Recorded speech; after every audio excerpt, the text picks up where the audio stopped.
Segala macam tudingan seputar ijazah hingga skripsi Presiden ke-7 RI Joko Widodo yang diragukan Roy Suryo CS akhirnya dijawab pihak Universitas Gadjah Mada lewat kanal YouTube. Apakah penjelasan pihak kampus ini mampu mematahkan bukti-bukti versi Roy CS yang dibeberkan dalam buku Jokowi's White Paper? Kami diskusikan bersama dengan para narasumber. Di studio Kompas TV sudah hadir terlapor dalam dugaan kasus pencemaran nama baik Jokowi, Roy Suryo. Bung Roy, apa kabar? Alhamdulillah baik. Terima kasih. Makin baik, makin lucu. Kita bahas nanti. Tahan dulu di situ. Saya juga memperkenalkan Anda satu narasumber yang bergabung lewat sambungan dalam jaringan. Ada Sekjen Pradi Bersatu Ade Darmawan. Bung Ade dengan Tifal di sini, apa kabar? Ya, Mas Tifal. Apa kabar? Mas Ade. Terima kasih semua sudah hadir dalam diskusi kita kali ini. Sudah keluar sebuah dialog diunggah melalui kanal YouTube UGM durasi 33 menitan. Menurut Anda itu sudah cukup terang menerangkan bahwa ya ini ijazah Pak Jokowi asli atau justru Anda masih meragukan hal yang lain? Ya, saya memang wajib untuk menjawab karena satu-satunya orang di luar Jokowi yang disebut dalam video 33 menit itu yaitu pada menit ke-31 lebih 7 detik adalah Roy Suryo. Nama Anda? Ya. Jadi gini, lihatlah bukan hanya videonya tapi komentar di bawahnya. Mostly komentar di bawah itu malah mengatakan UGM makin rancu. Ya, saya sedih malah memang benar dengan sikap UGM. Benar-benar tidak profesional. Baik jawaban dari Rektor UGM, ya Profesor Dr. Ova Emilia, maupun jawaban dari 3 orang itu, ya ada Prof Wening, ada Rektor dan Dekan. Dan Dekan itu benar-benar menunjukkan sangat tidak profesional. Dari sepanjang itu tidak ada satupun bukti yang ditunjukkan. Dan kalau pemahaman mereka, misalnya Mas Tifal, soal Undang-Undang Keterbukaan Informasi Publik, ya ada soal yang ranah private dan kemudian ranah publik, ya mestinya ada juga beberapa ranah publik yang disampaikan. Meskipun itu salah juga kalau mereka nggak menampilkan skripsinya. Bagaimana skripsinya itu ranah publik. Dan ini sangat bertolak belakang dengan apa yang kami tulis di buku, ya. Yang itu di sini ada foto langsung dari Pak Dekan Sigit Sunarta yang pada tanggal 24 Oktober 2022 ini benar dengan berani memamerkan fotokopi, cukup fotokopi nggak apa-apa, fotokopi ijazahnya Jokowi itu di Fakultas Kehutanan dan waktu itu ada wartawan Kompas ini. Oke, sehingga Anda menangkap kesannya ini apa kalau gitu? Ya berarti UGM ambigu, bahkan UGM itu bingung gitu loh. Sekarang mereka mengatakan kemarin sudah tidak ada lagi berkas di kami karena semuanya disita. Ini kan aneh gitu. Nggak mungkin UGM menyerahkan semuanya. Harus ada pertinggal. Satu lagi yang menarik dalam statement dari rektor, ya, yang khusus rektor sendiri bukan yang podcast, ya, itu pada menit ke-3 lebih 55 detik. Ini saya bacakan biar nggak salah, ya. Hal-hal yang terjadi setelah proses pendidikan dan kelulusan tahun 85 di UGM termasuk pemanfaatan dan perlindungan terhadap desa merupakan ditandaskan oleh Ova. Tanggung jawab yang bersangkutan sebagai seorang alumni. Jadi ini UGM kesannya, ya Mas Tifal, dan itu ada di semua komentar, mau lari dari tanggung jawab. Tapi kan mereka sudah mencatat bahwa ada bukti bahwa dia datang sudah diterima dari pihak kampus, sudah mendapatkan ijazah juga sampai makanya tadi Wening juga mengatakan gitu dengan contoh Oxford tadi kan. Iya. Nah, jadi ini mau ada skenario, Mas Tifal. UGM mau mengakui kalau itu tapi setelah itu yang diteliti oleh kami adalah ijazah palsu yang mungkin dibuat oleh Jokowi di tempat lain dan UGM tidak mau bertanggung jawab terhadap itu. Tapi itu pun sudah kami jawab semua dalam buku Jokowi's White Paper dan ini detail sekali dalam buku ini bahwa 99,9% skripsi dan ijazah Jokowi adalah palsu. Harusnya kami bisa mengundang dari pihak UGM tapi sampai dengan saat ini belum ada perkenan dari pihak UGM untuk diskusi kami soal ini. So kalau begitu menurut Anda Bung Ade, karena ada pertanyaan juga begini Bung, kenapa kemudian dibuat dalam bentuk video rekaman dialog, kenapa tidak dalam diskusi terbuka yang dihadiri oleh wartawan? Akhirnya kan ada kesan bahwa ini sengaja tidak dibuat secara terbuka. Anda menangkap kesan itu juga? Jadi gini Mas Tifal, saya tanggapin Bang Roy terkait bahwa otoritas ini ada selalu disampaikan dalam setiap narasi Bang Roy ini. Bentar, ini Bang Ade. Tunggu dulu. Kasih kesempatan Bang Ade dulu, silakan. Otoritas dan legal standingnya apa dulu nih Bang Ade nih? Selaku apa? Seolah-olah bahwa otoritas. Iya ngomong aja, nggak ada standing, nggak ada legal standingnya. Nah pertanyaannya legal standing apa maksudnya Bang Roy? Anda bicara atas nama membela UGM sekarang, itu legal standingnya apa? Saya tidak membela UGM. Ya udah, kalau enggak ya nggak ada legal standingnya. Tahan dulu. Omong-omong aja, ketawain aja kayak Bung Ade aja. Silakan Bung Ade. Bung Ade silakan lanjutkan. Bung Rai tahan dulu. Tidak memiliki legal standing mewakili UGM karena Anda mantan mahasiswa UGM. Anda bukan dari lembaga. Iya, saya alumni UGM. Bang Roy, jelas S1 dan nama saya disebut. Nama saya disebut dalam rekaman itu udah satu-satunya orang yang Oke, biar diskusi terarah dulu. Ya. Oke. Ini marah-marah bukan tahan dulu. Makanya tahan dulu Bung Roy. Saya kasih kesempatan Bung Ade. Mau dijelaskan nggak? Silakan Bung Ade. Gak usah jelasin, gak ada gunanya. Bung Ade, saya kasih kesempatan Anda. Saya moderatorin. Bung Ade, silakan. Dengerin penjelasan yang omong-omong. Bung Ade, silakan. Warung kopi ini jelasin aja. Menyampaikan. Kenapa ada ketakutan Mas Roy di sini? Karena ya saya perhatikan. Kenapa? Karena UGM sudah angkat bicara. Kalau sudah UGM angkat bicara, disinilah kita lihat bahwa kebohongan-kebohongan yang diciptakan oleh Mas Roy ini sudah mulai terkuak. Bahwa kemudian UGM menyerahkan bukti-bukti itu kepada penyidik, itu adalah lembaga berwenang Mas Roy. Ya, nggak usah kita diskusi yang lain aja. Bukan UGM, bukan siapa-siapa ini. Nggak ada artinya. Untuk apa UGM memberikan itu Mas Roy? Sehingga kalau menurut Anda tidak dibuka ijazah, skripsi, kemudian data-data soal IPK juga tidak diterangkan, tepat bahwa itu disebut sebagai data pribadi? Ya betul. Itu data pribadi. Gimana bisa ngomong soal data pribadi? Dia nggak ngerti soal undang-undang keterbukaan informasi publik kok. Loh, jelaskan sudah disampaikan sama UGM. Ya udah deh, nggak usah saya anggap, nggak ngomong apapun, nggak ada legal standingnya percuma. UGM sebagai lembaga pendidikan yang sah itu tidak sembarangan mau memberikan kepada siapapun kecuali ya UGM sudah menyampaikan kecuali lembaga negara yang memiliki kepentingan, contohnya kepolisian. Ya, karena ini sudah masuk ke ranah kepolisian, ya makanya lah UGM menyerahkan itu karena itu adalah lembaga terkait atas pelaporan Pak Joko Widodo. Gitu loh. Sehingga video tadi menurut Anda sudah cukup menjelaskan ya? Dan sudah tidak terbantahkan lagi tudingan-tudingan yang dikeluarkan Roy Suryo CS ini? Iya Bang Tifal, kenapa saya bilang begitu? Karena yang menjelaskan itu betul-betul mewakili UGM sebagai lembaga. Bukan. Ya kalau UGM nggak apa-apa. Kalau Bang Roy ini mewakili pribadi, penelitian pribadi dan lain sebagainya. Tapi tetap saya lulusan UGM. Apapun mau lulusan UGM atau tidak Bang Roy, Anda tidak mewakili UGM Mas Roy. Mas tidak mewakili. Apalagi Anda bukan siapa-siapa. Rektor, dekan Fakultas Hukum itu berbicara bukan sebagai pribadi. Tapi Nanti dulu nih gak ada gunanya.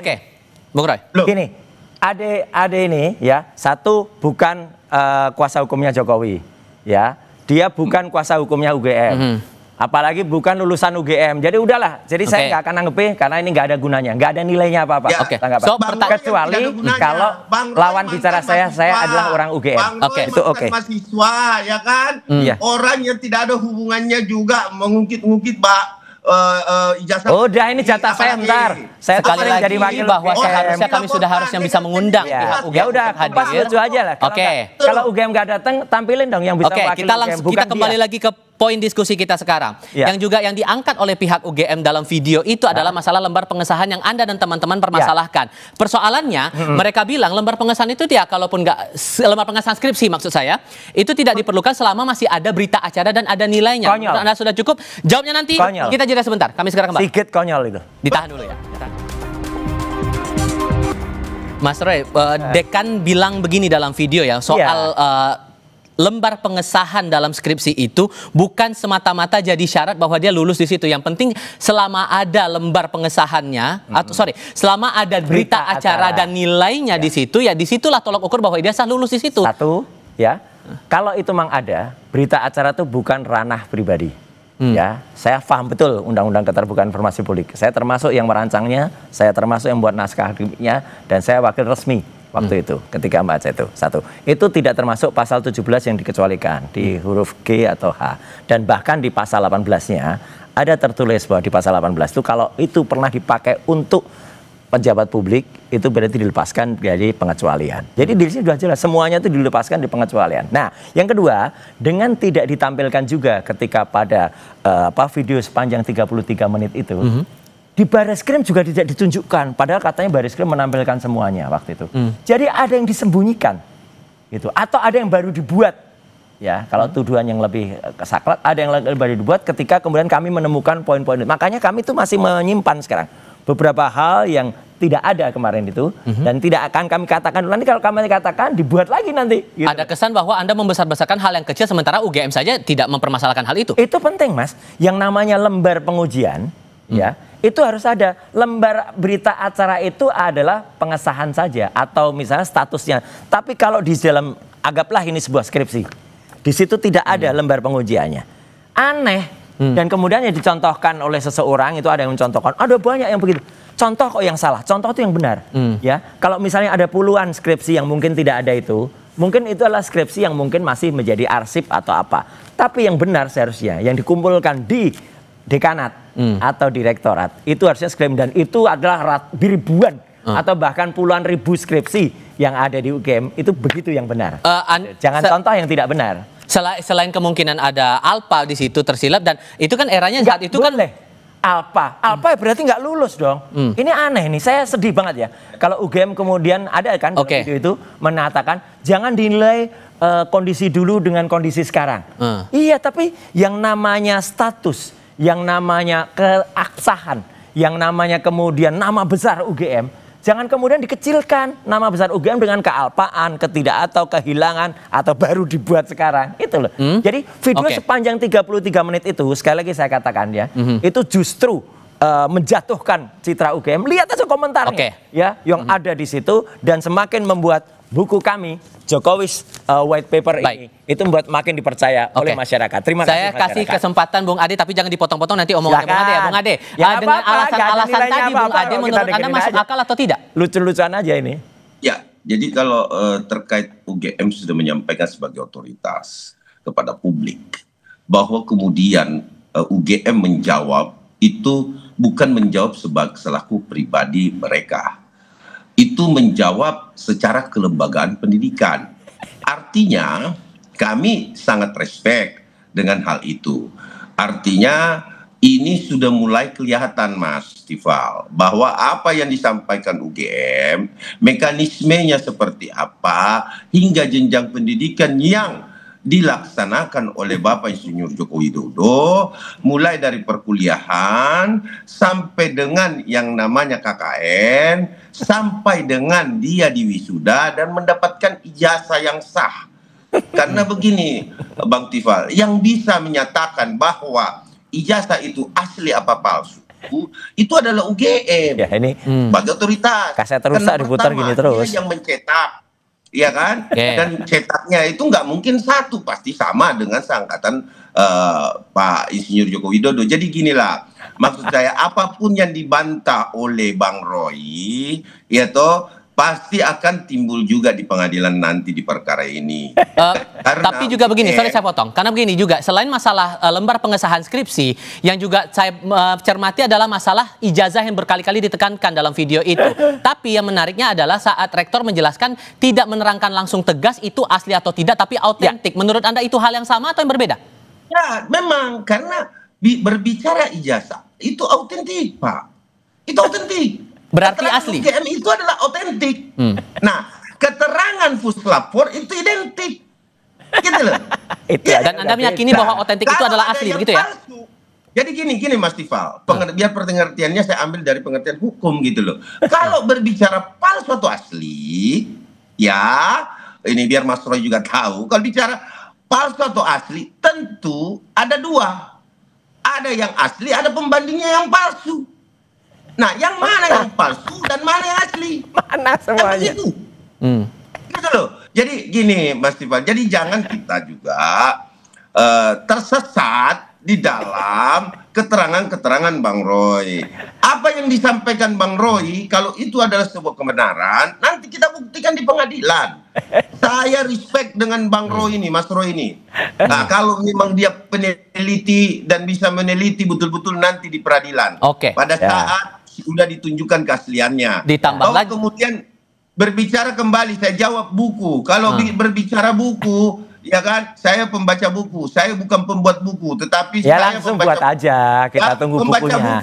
Tunggu ya, ayo kita buku jawab dengan buku. Komprehensifnya apa? Oke. Ya.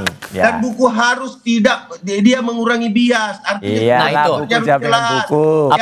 Apalagi gini Bung Roy. Ya. Apalagi gini, karena kan di saat di Bareskrim waktu itu Pak Jokowi kan langsung membawa ijazahnya di hadapan Bareskrim. Masalahnya adalah pembandingnya Anda tidak dibawa langsung nih fisiknya. Itu yang makin bertanya-tanya. Nah, itu tadi Bung Ade gimana?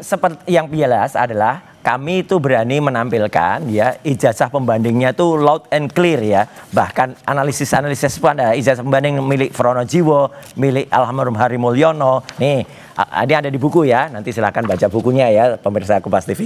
Ini misalnya miliknya Fronojiwo, misalnya almarhum Hari Mulyono tuh ada semua.